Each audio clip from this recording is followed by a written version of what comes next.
अस्सलाम वालेकुम नाजरीन। वेलकम टू पाकिस्तान अदबी फोरम। इस प्लेटफॉर्म से आजकल आप सादत हसन मंटो के अफसाने देख रहे हैं। आज भी हम उनका एक अफसाना लेकर हाजिर हुए हैं जिसका उन्वान है अल्लाह दिता। तो चलिए देखते हैं सादत हसन मंटो का अफसाना अल्लाह दिता। दो भाई थे, अल्लाह रखा और अल्लाह दिता। दोनों रियासत पटियाला के बाशिंदे थे। उनके आबाओ अजदाद अलबत्ता लाहौर के थे, मगर जब इन दो भाइयों का दादा मुलाजमत की तलाश में पटियाला आया तो वहीं का हो रहा। अल्लाह रखा और अल्लाह दिता दोनों सरकारी मुलाजम थे। एक चीफ सेक्रेटरी साहब बहादुर का अर्जली था, दूसरा कंट्रोलर ऑफ स्टोर्स के दफ्तर का चपरासी। दोनों भाई एक साथ रहते थे ताकि खर्च कम हो। बड़ी अच्छी गुजर हो रही थी। एक तरफ अल्लाह रखा जो बड़ा था और कभी कभी किसी गरीब और लावारिस औरत को फांस भी लिया करता था, मगर अल्लाह रखा ने हमेशा चश्मपोशी से काम लिया था कि घर का अमन व सुकून दरहम बरहम ना हो। दोनों शादीशुदा थे। अल्लाह रखा की दो लड़कियां थीं। एक ब्याही जा चुकी थी और अपने घर में खुश थी। दूसरी, जिसका नाम सुगरा था, 13 बरस की थी और प्राइमरी स्कूल में पढ़ती थी। अल्लाह दिता की एक लड़की थी, जैनब। उसकी शादी हो चुकी थी, मगर अपने घर में कोई इतनी खुश नहीं थी, इसलिए कि उसका खामद ओबाश था। फिर भी वो जूं तू निभाई जा रही थी। जैनब अपने भाई तुफैल से 3 साल बड़ी थी। इस हिसाब से तुफैल की उम्र 18-19 बरस के करीब होती थी। वो लोहे के एक छोटे से कारखाने में काम सीख रहा था। लड़का ज़हीन था, चुनाचे काम सीखने के दौरान भी 15 रुपए माहवार उसे मिल जाते थे। दोनों भाइयों की बीवियां बड़ी इताअतशार, मेहनती और इबादत गुजार औरतें थीं। उन्होंने अपने शौहरों को कभी शिकायत का मौका नहीं दिया था। जिंदगी बड़ी हमवार गुजर रही थी कि एकाएक ही हिंदू मुस्लिम फसाद शुरू हो गए। दोनों भाइयों के वहमो गुमान में भी नहीं था कि उनके मालो जान और इज़्ज़त व आबरू पर हमला होगा और इन्हें नहायत अफरा तफरी और कसम पुरसी के आलम में रियासत पटियाला छोड़ना पड़ेगी। मगर ऐसा हुआ। दोनों भाइयों को कतई मालूम नहीं था कि इस खूनी तूफान में कौन सा दरख्त गिरा, कौन से दरख्त की कौन सी टहनी टूटी। जब होशो हवास किसी कदर दुरुस्त हुए तो चंद हकीकतें सामने आईं और वो लर्ज गए। अल्लाह रखा की लड़की का शौहर शहीद कर दिया गया था और उसकी बीवी को बलवाइयों ने बड़ी बेदर्दी से हिलाक कर दिया था। अल्लाह दिता की बीवी को भी सिखों ने कृपानों से काट डाला था। उसकी लड़की जैनब का बदचलन शौहर भी मौत के घाट उतार दिया गया था। रोना धोना बेकार था, सब्र शुक्र करके बैठ रहे।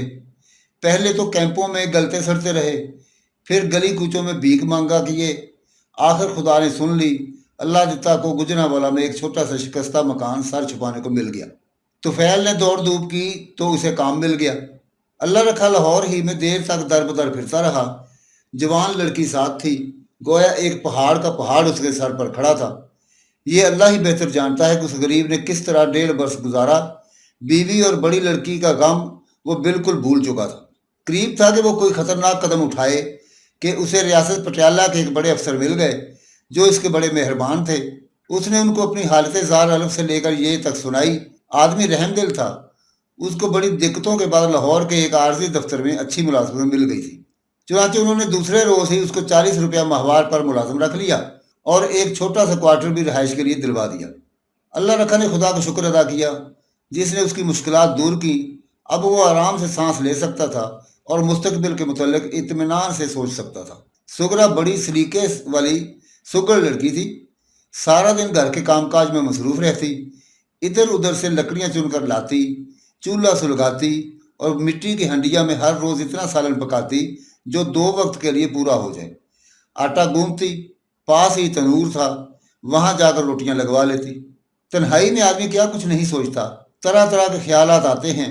सुगरा आम तौर पर दिन में तनहा होती थी और अपनी बहन और माँ को याद करके आंसू बहाती रहती थी।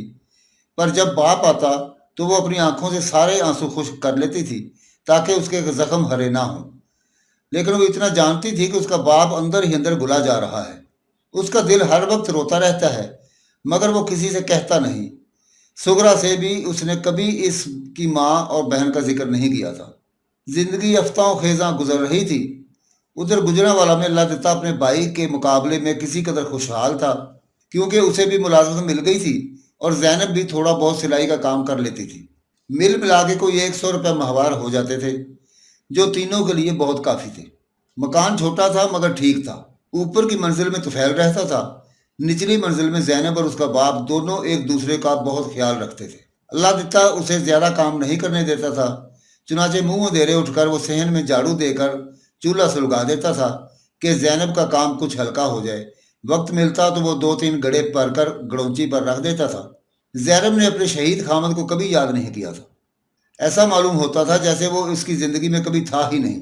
वो खुश थी, अपने बाप के साथ बहुत खुश थी।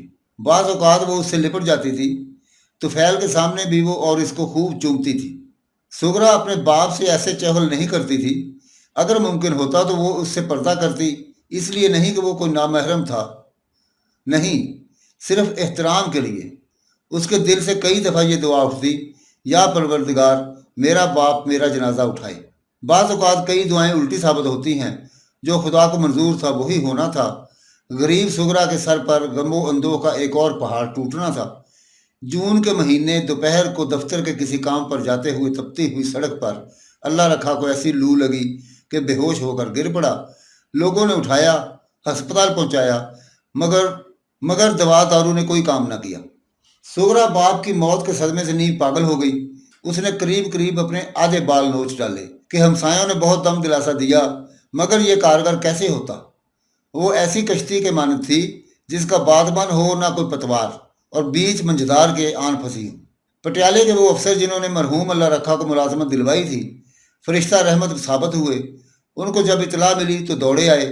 सबसे पहले उन्होंने ये काम किया कि सुगरा को मोटर में बिठाकर घर छोड़ आए और अपनी बीवी से कहा कि वो इसका ख्याल रखे। फिर अस्पताल जाकर उन्होंने अल्लाह रखा के गुस्ल वगैरह का वहीं इंतज़ाम किया और दफ्तर वालों से कहा कि वो उसको दफना आए। अल्लाह दत्ता को अपने भाई के इंतकाल की खबर बड़ी देर के बाद मिली। बहरहाल वो लाहौर आया और पूछता पाछता वहां पहुंच गया जहां सुगरा थी। उसने अपनी भतीजी को बहुत दम दिलासा दिया, बहलाया, सीने के साथ लगाया, प्यार किया, दुनिया की बेसबाती का जिक्र किया, बहादुर बनने को कहा। मगर सुगरा के फटे हुए दिल पर उन तमाम बातों का क्या असर होता। गरीब खामोश अपने आंसू दुपट्टे में खुश्क करती रही। अल्लाह ताला ने अफसर साहब से आखिर में कहा, मैं आपका बहुत शुक्रगुजार हूँ। मेरी गर्दन आपके एहसानों तले हमेशा दबी रहेगी। मरहूम की तजहीज़ व तकफीन का आपने बंदोबस्त किया। फिर ये बच्ची जो बिल्कुल बेआसरा रह गई थी, उसको आपने अपने घर में जगह दी। खुदा आपको इसका अजर दे। अब मैं इसे अपने साथ लिए जाता हूँ। मेरे भाई की बड़ी कीमती निशानी है। अफसर साहब ने कहा, ठीक है, लेकिन तुम अभी इसे कुछ देर और यहाँ रहने दो, तबीयत संभल जाए तो ले जाना। अल्लाह ताला ने कहा, हजूर मैंने इरादा किया है कि इसकी शादी अपने लड़के से करूँगा और बहुत जल्दी। अफसर साहब बहुत खुश हुए। बड़ा नेक इरादा है, लेकिन इस सूरत में जबकि तुम इसकी शादी अपने लड़के से करने वाले हो, इसका इसी घर में रहना मुनासिब नहीं। तुम शादी का बंदोबस्त करो, मुझे तारीख से मुतला कर देना। खुदा के फजल करम से सब कुछ ठीक हो जाएगा। बात दुरुस्त थी। अल्लाह देता वापस गुजरांवाला चला गया। जैनब उसकी गैर मौजूदगी में बड़ी उदास हो गई थी। जब वो घर में दाखिल हुआ तो इससे लिपट गई और कहने लगी कि उसने इतनी देर क्यों लगाई। अल्लाह ताला ने प्यार से उसे एक तरफ हटाया। अरे बाबा, आना जाना क्या है, कब्र पर फातिहा पढ़नी थी, सुगरा से मिलना था, उसे यहाँ लाना था। जैनब नामालूम क्या सोचने लगी, सुगरा को यहाँ लाना था। एकदम चौंक कर, हाँ, सुगरा को यहाँ लाना था, पर वो कहाँ है? वहीं है, पटियाले के एक बड़े नेक दिल अफसर हैं, उनके पास है।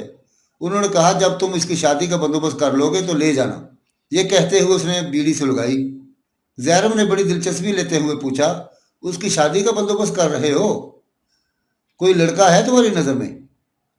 अल्लाह ताला ने जोर का कश लिया। अरे भाई, अपना तुफैल, मेरे भाई की सिर्फ एक ही निशानी तो है, मैं उसे क्या गैरों के हवाले कर दूंगा? जैनब ने ठंडी सांस भरी। तो सुगरा की शादी तुफैल से करोगे? अल्लाह ताला ने जवाब दिया, हाँ, क्या तुम्हें कोई इतराज़ है? जैनब ने बड़े मजबूत लहजे में कहा, हाँ, और तुम जानते हो क्यों है? ये शादी हरगिज नहीं होगी। अल्लाह ताला मुस्कुराया। जैनब की ठोड़ी पकड़कर उसने उसका मुंह चूमा। पगली, हर बात पर शक करती है, और बातों को छोड़, आखिर मैं तुम्हारा बाप हूँ। जैनब ने बड़े जोर से हूँ की, बाप, اور اندر کمرے میں جا کر رونے لگی۔ اللہ تعالیٰ اس کے پیچھے گیا اور اس کو پچکارنے لگا۔ دن گزر گئے۔ طفیل فرما بردار لڑکا تھا۔ جب اس کے باپ نے سغرا کی بات کی تو وہ فوراً مان گیا۔ آخر 3-4 مہینے کے بعد تاریخ مقرر ہو گئی۔ افسر صاحب نے فوراً سغرا کے لیے ایک بہت اچھا جوڑا سلوایا جو اسے شادی کے دن پہننا تھا۔ ایک انگوٹھی بھی لے دی۔ پھر اس نے محلے والوں سے اپیل کی کہ وہ ایک یتیم لڑکی کی شادی کے لیے جو بالکل بے سہارا ہے حسب توفیق کچھ دیں۔ سغرا کو قریب قریب سبھی جانتے تھے اور اس کے حالات سے واقف تھے، چنانچہ انہوں نے مل ملا کر اس کے لیے بڑا اچھا جہیز تیار کر دیا۔ سغرا دلہن بنی تو اسے ایسا محسوس ہوا کہ تمام دکھ جمع ہو گئے ہیں اور اس کو پیس رہے ہیں۔ بہرحال وہ اپنے سسرال پہنچی جہاں اس کا استقبال زینب نے کیا۔ کچھ اس طرح کہ سغرا کو اسی وقت معلوم ہو گیا کہ وہ اس کے ساتھ بہنوں کا سا سلوک کبھی نہیں کرے گی بلکہ ساس کی طرح پیش آئے گی۔ سغرا کا اندیشہ درست تھا۔ اس کے ہاتھوں کی مہندی ابھی اچھی طرح اترنے بھی نہیں پائی تھی کہ زینب نے اس سے نوکروں کے کام لینے شروع کر دیے۔ جھاڑو دیتی، برتن وہ مانجتی، چولہا وہ جھونکتی، پانی وہ برسی۔ یہ سب کام وہ بڑی پھرتی سے اور بڑے سلیقے سے کرتی، لیکن پھر بھی زینب خوش نہ ہوتی۔ بات بات پر اس کو ڈانٹتی، ڈپٹتی، جھڑکتی رہتی۔ سغرا نے دل میں تہیہ کر لیا تھا وہ یہ سب کچھ برداشت کرے گی اور کبھی حرف شکایت زبان پر نہ لائے گی، کیونکہ اگر اسے یہاں سے دھکا مل گیا تو اس کے لیے اور کوئی ٹھکانہ نہیں تھا۔ اللہ تعالیٰ کا سلوک البتہ اس سے برا نہیں تھا۔ زینب کی نظر بچا کر کبھی کبھی وہ اس کو پیار کر لیتا تھا اور کہتا تھا کہ وہ کچھ فکر نہ کرے، سب ٹھیک ہو جائے گا۔ سغرا کو اس سے بہت ڈھارس ہوتی۔ زینب جب کبھی اپنی کسی سہیلی کے ہاں جاتی اور اللہ تعالیٰ اتفاق سے گھر پر ہوتا تو وہ اس سے دل کھول کر پیار کرتا، اس سے بڑی میٹھی میٹھی باتیں کرتا، کام میں اس کا ہاتھ بٹاتا، اس کے واسطے اس نے جو چیزیں چھپا کر رکھی ہوتی تھیں دیتا اور سینے کے ساتھ لگا کر اس سے کہتا، سغرا تم بہت پیاری ہو۔ سغرا جھینک جاتی۔ دراصل وہ اتنے پرجوش پیار کی عادی نہیں تھی۔ اس کا مرحوم باپ اگر کبھی اسے پیار کرنا چاہتا تھا تو صرف اس کے سر پر ہاتھ پھیر دیا کرتا تھا یا اس کے کندھے پر ہاتھ رکھ کر یہ دعا دیا کرتا تھا، خدا میری بیٹی کے نصیب اچھے کرے۔ سغرا طفیل سے بہت خوش تھی۔ وہ بڑا اچھا خاوند تھا، جو کماتا تھا اس کے حوالے کر دیتا تھا، مگر سغرا زینب کو دے دیتی تھی، اس لیے کہ وہ اس کے قہر و غضب سے ڈرتی تھی۔ طفیل سے سغرا نے زینب کی بدسلوکی اور اس کے ساتھ ایسے برتاؤ کا کبھی ذکر نہیں کیا تھا۔ وہ صلح کل تھی۔ وہ نہیں چاہتی تھی کہ اس کے باعث گھر میں کسی قسم کی بدمزگی پیدا ہو۔ اور بھی کئی باتیں تھیں جو وہ طفیل سے کہنا چاہتی تو کہہ دیتی، مگر اسے ڈر تھا کہ طوفان برپا ہو جائے گا اور سب اس میں سے بچ کر نکل جائیں گے، مگر وہ اکیلی اس میں پھنس جائے گی اور اس کی تاب نہ لا سکے گی۔ یہ خاص باتیں اسے چند روز ہوئے معلوم ہوئی تھیں اور وہ کانپ کانپ گئی تھی۔ اب اللہ تعالیٰ اسے پیار کرنا چاہتا تو وہ الگ ہٹ جاتی یا دوڑ کر اوپر چلی جاتی جہاں وہ اور طفیل رہتے تھے۔ طفیل کو جمعہ کی چھٹی ہوتی تھی، اللہ تعالیٰ کو اتوار کی۔ اگر زینب گھر پر ہوتی تو وہ جلدی جلدی کام کاج ختم کر کے اوپر چلی جاتی۔ اگر اتفاق سے اتوار کو زینب کہیں باہر گئی ہوتی تو سغرا کی جان پر بنی رہتی، ڈر کے مارے اس سے کام نہ ہوتا، لیکن زینب کا خیال آتا تو اسے مجبوراً اپنے کانپتے ہاتھوں اور دھڑکتے دل سے تون و کرہن سب کچھ کرنا پڑتا۔ اگر وہ کھانا وقت پر نہ پکائے تو اس کا خاوند بھوکا رہے، کیونکہ وہ ٹھیک 12 بجے اپنا شاگرد روٹی کے لیے بھیج دیتا تھا۔ ایک دن اتوار کو جب کہ زینب گھر پر نہیں تھی اور وہ آٹا گوندھ رہی تھی، اللہ تعالیٰ پیچھے سے دبے پاؤں آیا اور کھلنڈرے انداز میں اس کی آنکھوں پر ہاتھ رکھ دیے۔ وہ تڑپ کر اٹھی، مگر اللہ تعالیٰ نے اپنی مضبوط گرفت میں لے لیا۔ سغرا نے چیخنا شروع کر دیا، مگر وہاں سننے والا کون تھا؟ اللہ تعالیٰ نے کہا، شور مت مچاؤ، یہ سب بے فائدہ ہے، چلو آؤ۔ وہ چاہتا تھا کہ سغرا کو اٹھا کر اندر لے جائے۔